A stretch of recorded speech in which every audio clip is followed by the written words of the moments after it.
पश्चिम बंगाल में विधानसभा चुनाव को लेकर अब सियासी बयानबाजी भी तेज हो गई है। सीएम ममता बनर्जी ने कोलकाता में रेड रोड पर ईद उल फितर की नमाज के बाद फिर बीजेपी पर तीखा हमला किया है। सीएम ममता ने कहा है कि हम मोदी जी को हमारे अधिकार छीनने नहीं देंगे। केंद्र सरकार बंगाल की सरकार को जबरदस्ती कंट्रोल करना चाहती है और राज्य में राष्ट्रपति शासन लगाना चाहती है।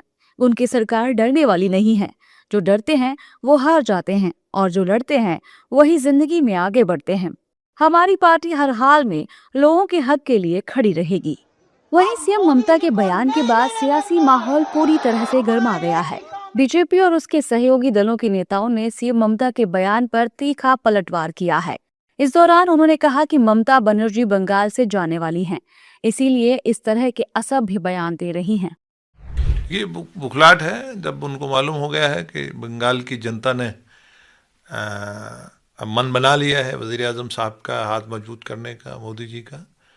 और हर कोई बंगाल हो, आसाम हो, तमिलनाडु हो, जहाँ केरलम हो, जहाँ कश्मीर हो, लोग स्टार्टअप स्टैंड अप के जरिए वज़ीर आज़म साहब का हाथ मजबूत करना चाहते हैं। ममता बनर्जी भाषा की मर्यादा तोड़ रही हैं। वो बीजेपी के लोगों को जहन्नम में जाने की बात कर रही हैं, जबकि बंगाल को उन्होंने जहन्नम बनाने की कोशिश की है।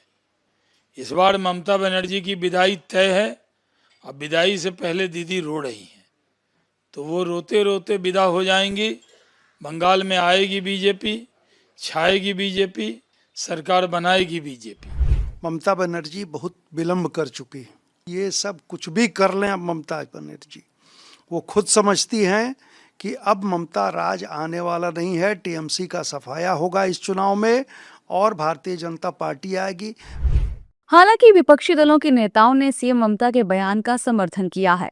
इस दौरान विपक्षी दलों के नेताओं का कहना है कि ममता बनर्जी 15 सालों से बंगाल की मुख्यमंत्री हैं। वो बहुत मजबूत हैं और उनका ये बयान सही है।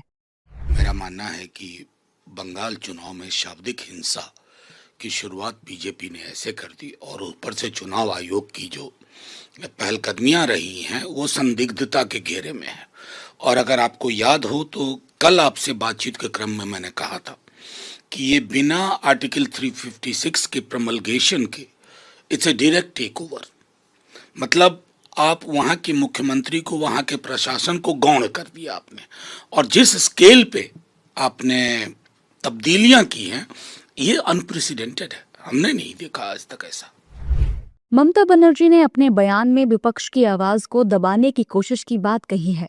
साथ ही केंद्र सरकार पर केंद्रीय एजेंसियों का इस्तेमाल राजनीतिक विरोधियों के खिलाफ करने का भी आरोप लगाया है। बता दें कि ये बयान ऐसे समय में आया है जब राज्य में राजनीतिक माहौल काफी गरमाया हुआ है और विभिन्न दलों के बीच आरोप प्रत्यारोप का दौर जारी है।